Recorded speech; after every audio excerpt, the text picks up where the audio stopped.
Now we are going to start the potassium sparing diuretics. भाई ऐसे diuretics जो definitely diuresis करवाएंगे, urination करवाएंगे, लेकिन पोटाशियम को कर देंगे स्पेयर। ठीक है, अभी इसका क्या मतलब है कि पोटाशियम को स्पेयर कर देंगे। This is the concept which we are going to study. और डेफिनेटली इसका आंसर कैसे मिलेगा जब आप इस ड्रग क्लास का पढ़ेंगे। ठीक है भाई सबसे पहले थोड़ी सी क्लासिफिकेशन को डिस्कस कर लेते हैं। यू नो कि आपके पास जो पोटाशियम स्पेयरिंग डायूरेटिक है विद इन द बुक, आपके पास इस ड्रग क्लास के अंदर 4 ड्रग्स के नेम्स मेंशन हैं। पहली ड्रग कौन सी है? Amiloride. The second one is triamterene, then you have the spironolactone, then you have the eplerenone. अच्छा भाई ये 4 ड्रग्स आ गई within the drug class that is the potassium sparing diuretics. भाई आप जब पोटाशियम स्पेयरिंग डायूरेटिक्स पढ़ेंगे तो आपको पता चलेगा कि ये जो पोटाशियम स्पेयरिंग डायूरेटिक्स हैं दे आर सब डिवाइडेड इनटू 2 सब डिविजन्स।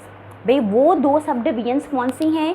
भाई इनमें ऐसी ड्रग्स आती हैं जो कि एपिथेलियल सोडियम चैनल्स को करती हैं इनहिबिट, और कुछ ड्रग्स क्या करती हैं? एल्डोस्टेरोन रिसेप्टर्स को करती हैं एंटागोनाइज, और देन अल्टीमेटली करवा देंगी डायूरेसिस। अच्छा भाई ये 2 सब डिविजन्स आ गई। कौन सी ड्रग हैं जो डायरेक्टली क्या करेंगी? एपिथेलियल सोडियम चैनल्स को इनहिबिट कर देंगी। These are the amiloride and triamterene. अब इन पोटाशियम स्पेयरिंग डायूरेटिक्स में कौन सी वो 2 ड्रग्स हैं जो एल्डोस्टेरोन रिसेप्टर्स को एंटागोनाइज करेंगी? These are the spironolactone and the eplerenone. So बच्चों अभी तक भी डेफिनेटली आपको कॉन्सेप्ट क्लियर नहीं होगा इन ड्रग्स की मोड ऑफ एक्शन का। सो इसको समझने के लिए सबसे पहले we will again revise the hormone that is the aldosterone. Aldosterone का मोड ऑफ एक्शन देखेंगे, थोड़ा भी नॉर्मल फिजियोलॉजी को देखेंगे आपके नेफ्रॉन की, then we will again move towards the mode of action of the potassium sparing diuretics. So बच्चों क्या है जी, आपके पोटाशियम स्पेयरिंग डायूरेटिक्स काम कहाँ पे करते हैं, इनकी लोकेशन क्या है? थायराइड डायूरेटिक्स में आपने पढ़ा कि आपके thiazide diuretics are basically targeting the proximal part of the, यानी कि स्टार्ट का part of the distal convoluted tubule. Potassium sparing diuretics का काम करेंगे 2 लोकेशन। फर्स्ट इज दी यानी आपके रिलेटेड ट्यूब्यूल के स्टार्ट के पार्ट में एक्ट कर रहे थे। पोटाशियम स्पेयरिंग डायूरेटिक्स कहाँ पर काम कर रहे हैं? At late distal convoluted tubule. Okay जी, लेट डिस्टल्ड कॉन्वोलेटेड ट्यूब्यूल पे काम करेंगे एंड साथ ही साथ they will act on collecting duct. ये 2 साइट्स आ गई आपके मोड ऑफ एक्शन की। सो बच्चों 2 साइट्स जिस पे आपके पोटाशियम स्पेयरिंग डायूरेटिक्स काम कर रहे हैं that is the late distal convoluted tubule and the second one is the collecting duct. Okay, अब जी आपकी कंपोजिशन क्या है कलेक्टिंग डक्ट की और आपके डिस्टल्ड कॉन्वोलेटेड ट्यूब्यूल की? आपके कलेक्टिंग डक्ट और आपके distal convoluted tubule is basically composed of the cells. Understood सी बात है, लेकिन भाई कौन से सेल्स मिलेंगे यहाँ पर आपको? इनकी डिटेल पे जाने से पहले एक बात रिमाइंड कर लो कि भी आपके इन पार्ट्स से कितने % सोडियम रीएब्जॉर्ब होगा? That will be 3%। ठीक है, सो भाई यहाँ से मुझे एक और आइडिया हो रहा है कि मेरे जो पोटाशियम स्पेयरिंग डायूरेटिक्स हैं क्या करेंगे? डायूरेसिस करवाएंगे और इतनी % ऑफ सोडियम को रीएब्जॉर्ब होने से रोकेंगे। आई हैव एन आइडिया कि भी जी ये जो पोटाशियम स्पेयरिंग डायूरेटिक्स हैं these are actually the weak diuretics. Okay, और इसको दूसरे डायूरेटिक्स के कम्बिनेशन के साथ आप लोगे। अब बच्चों मैंने अभी थोड़ी देर पहले आपको बताया कि पोटाशियम स्पेयरिंग डायूरेटिक्स के 2 मोड ऑफ एक्शन है। फर्स्ट ड्रग क्लास वो जो डायरेक्टली एपिथेलियल सोडियम चैनल्स को इनहिबिट करेगी and the second one is जो एल्डोस्टेरोन रिसेप्टर्स के लिए एज एन एंटागोनिस्ट एक्ट करेगी। सो सबसे पहले आ चलते हैं एल्डोस्टेरोन रिसेप्टर एंटागोनिस्ट के कॉन्सेप्ट पर। But before going to that you must know कि भाई एल्डोस्टेरोन नॉर्मली काम कैसे करता है। So in the body above the kidney के ऊपर यू हैव सुप्रारीनल ग्लैंड। उस सुप्रारीनल ग्लैंड का बच्चों नाम क्या है? Adrenal medulla. ठीक है, अब एड्रीनल मेडुला क्या करता है जी? एक स्टीरॉयड हार्मोन रिलीज़ करता है। उस स्टीरॉयड हार्मोन का नाम है एल्डोस्टेरोन। अब भाई स्टिमुलस क्या है एल्डोस्टेरोन की रिलीज़ के लिए? मेरा एड्रीनल मेडुला कब रिलीज़ करेगा aldosterone? Whenever there will be greater amount of angiotensin 2। We have discussed in the RAAS कि भी एंजियोटेंसिन 2 कैसे रिलीज़ हुआ, कैसे काम करेगा। ओके अब एंजियोटेंसिन 2 रिलीज़ हुआ, this will act as a stimulant for the release of aldosterone from adrenal medulla. Okay अब जी decrease sodium ions, increase potassium ions will act as a stimulant, और भाई इनकी वजह से क्या होगा, there will be the release of the aldosterone from the adrenal medulla, जिसको आप और क्या कहते हैं, सुप्रारीनल ग्लैंड कहते हैं। अब बच्चों क्या हुआ भाई, एल्डोस्टेरोन हो गया रिलीज। अब इसने काम कहाँ पे करना है, आपके डिस्टल कॉन्वोल्यूटेड ट्यूब्यूल पे और कलेक्टिंग डक्ट पे। अब जी आपके ये जो पार्ट्स हैं, these are composed of different type of the cells. First type is the alpha intercalated cell and the second cell type is the principal cells. अब जी आपको अल्फा इंटरकलेटेड सेल पे एक डिफरेंट मोड ऑफ एक्शन मिल रहा है और principal cells के अंदर एक डिफरेंट मोड ऑफ एक्शन मिल रहा है। क्या हुआ कि सबसे पहले डिस्कस कर लेते हैं अल्फा इंटरकलेटेड सेल, और फिर इन्हीं मैकेनिज्म को मद्देनज़र रखते हुए we will discuss the side effects okay of the potassium sparing diuretics. So बच्चों क्या हुआ कि भाई आपका एल्डोस्टेरोन रिलीज़ हुआ, ब्लड में आया, ठीक है। This side is representing the blood, this is representing the peritubular capillaries, this cell side is representing the kidney, okay, and this side is actually representing the filtrate urine, ठीक है। अब जी आपकी ये जो पार्ट है, this portion is representing आपके distal convoluted tubule, आपके कलेक्टिंग डक्ट। अब आपके कलेक्टिंग डक्ट के अंदर डिस्टल कॉन्वोल्यूटेड ट्यूब्यूल के अंदर you have the cell, cell का नाम है इंटरकलेटेड सेल, और दूसरी सेल टाइप जो आपको यहाँ पर मिलेगी that is the principal cell. सबसे पहले डिस्कस कर रहे हैं अल्फा इंटरकलेटेड सेल्स को। अल्फा इंटरकलेटेड सेल्स के साथ अब क्या होने वाला है भाई, एड्रीनल मेडुला ने रिलीज़ किया एल्डोस्टेरोन। एल्डोस्टेरोन एक स्टेरॉयड हार्मोन है that is lipid soluble. Okay जी अब ये क्या करेगा, ईजीली आपके सेल की सेल मेम्ब्रेन को क्रॉस करेगा, और क्रॉस करने के बाद सेल के अंदर आ जाएगा। अब सेल के अंदर इसको मिलेगा, ये एल्डोस्टेरोन आ गया, सेल के अंदर इसको मिला दिस रेड कलर का रिसेप्टर, रेड कलर में जो रिप्रेजेंटेड है, this is the receptor that is within the cell. So मैं इस रिसेप्टर को क्या कहूँगी, I will call this intracellular receptor, ठीक है। अब जी आपकी जो सॉल्युबल एल्डोस्टेरोन थी, लिपिड सॉल्युबल स्टेरॉयड हार्मोन जो था, सेल के अंदर आ गया। सेल के अंदर आने के बाद इसने अपने आप को बाइंड कर दिया to the receptor, to the intracellular receptor, to the aldosterone receptor.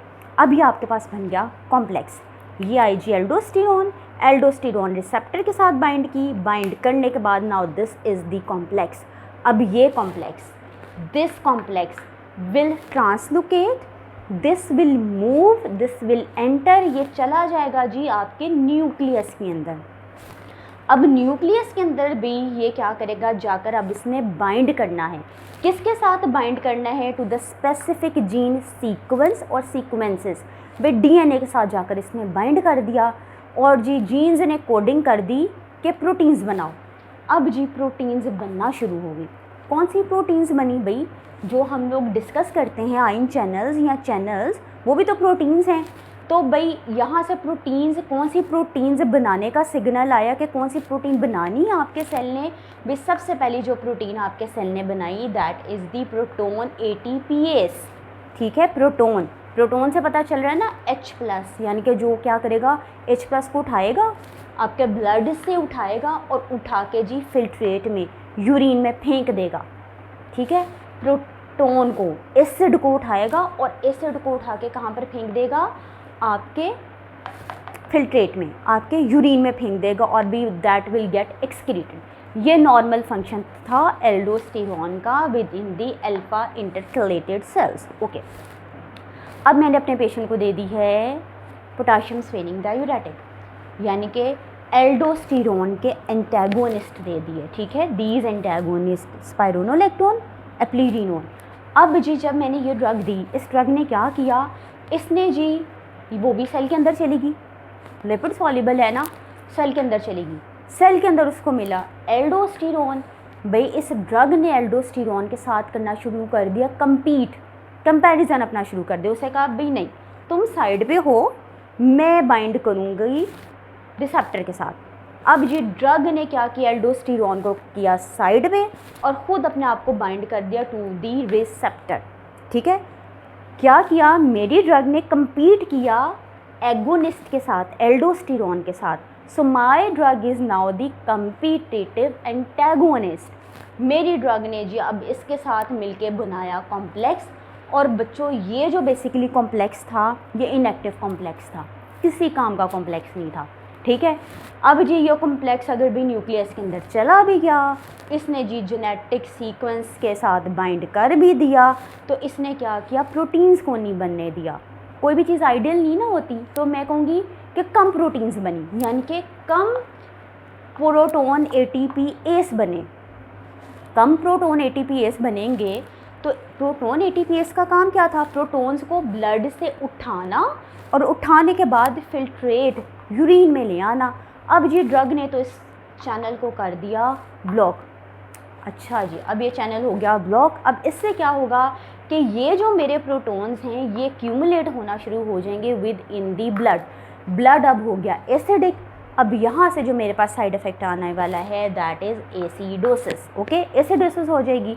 एक और बात बच्चों यहाँ पर याद रखना कि जब भी आपका ये पंप प्रोटोन ATPase हाइड्रोजन को, एसिड को उठाता है, ब्लड से उठा के यूरिन में फेंकता है, तो during this process this will utilize the energy, this will utilize the ATP and ATP will be converted into ADP plus proton. Okay, अच्छा अब जी ATP कन्वर्ट होगी ADP के अंदर, एनर्जी यूटिलाइज होगी।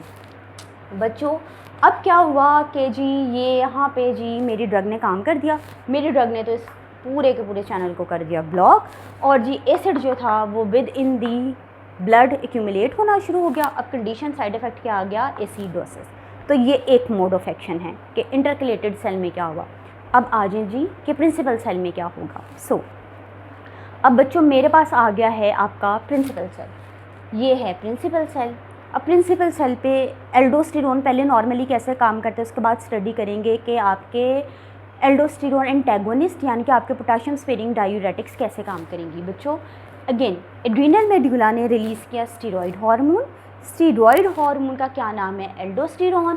भाई कौन से कंडीशन में एल्डोस्टेरॉन रिलीज़ होगा, सेम इज़ द केस भाई जब आपके बॉडी के अंदर एंजियोटेंसिन 2 का लेवल बढ़ेगा, सोडियम आइंस का लेवल कम होगा, पोटेशियम आइंस का लेवल बढ़ेगा। तो भाई इसने एज ए स्टिमुलेंट काम किया और एड्रीनल मेडुला को कहा कि एल्डोस्टेरॉन जो कि एक स्टीरॉयड हार्मोन है जो कि सेल मेम्ब्रेन को क्रॉस कर देता है, इसको रिलीज़ करो। एल्डोस्टेरॉन रिलीज़ हुआ, within the principal cell गया। प्रिंसिपल सेल के अंदर जाने के बाद इसने क्या किया, अपने आप को इंट्रासेल्युलर रिसेप्टर के साथ किया बाइंड। अब जी बाइंड करने के बाद ये आपके पास बेसिकली बन गया है एक कॉम्प्लेक्स। अब ये कॉम्प्लेक्स ट्रांसलोकेट कर जाएगा, मूव कर जाएगा, एंटर कर जाएगा into the nucleus. With in the nucleus this will bind itself with the gene sequence और सीक्वेंसेस। और जब अब भी क्या करेगा, आपका जेनेटिक मटेरियल कोडिंग करेगा और प्रोटीन्स बनाएगा। प्रोटीन्स कौन सी बनाएगा इस प्रिंसिपल सेल के अंदर, भाई वही आयन चैनल्स बनाएगा ना।